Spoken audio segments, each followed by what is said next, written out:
दक्ष news सदैव तुमच्या सोबत।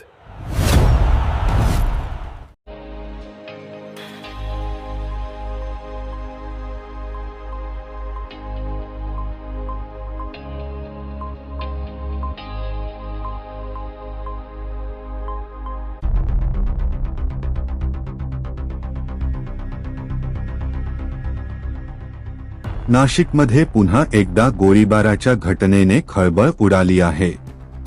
गोसावी वाडी चौफुलीवर पानटपरी समोर उभ्या असलेल्या तरुणावर अज्ञात व्यक्तीने जवळून 2 गोळ्या झाडल्याची घटना घडली।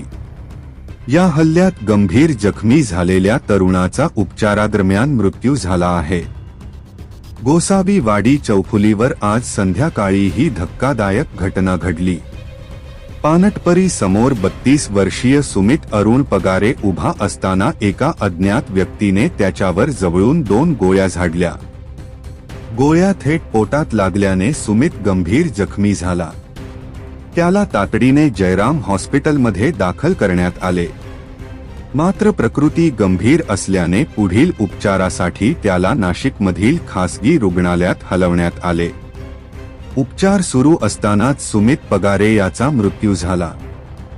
या घटनेची माहिती मिळताच पोलिसांनी घटनास्थळी धाव घेत पंचनामा केला।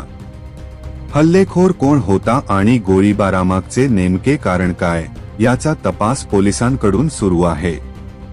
पोलिसांच्या प्राथमिक माहितीनुसार सुमित पगारे काही महिन्यांपूर्वी नाशिक रोड मध्यवर्ती कारागृहातून सुटला होता। त्याच्यावर यापूर्वी अंमली पदार्थ विक्रीचा गुन्हा दाखल असल्याची माहिती आहे। त्यामुळे हा हल्ला जुन्या वादातून झाला आहे का यासह इतर शक्यतांचाही पोलीस तपास करत आहे। घटनास्थळावरील परिस्थिती आणि उपलब्ध पुराव्यांच्या आधारे पोलिसांकडून हल्लेखोराचा शोध घेतला जात आहे। गोसावी वाडी चौफुलीवर झालेल्या या गोळीबारामुळे परिसरात भीतीचे वातावरण निर्माण झाले आहे।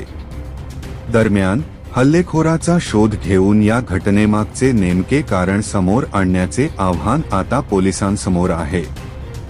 दक्ष न्यूज नाशिक।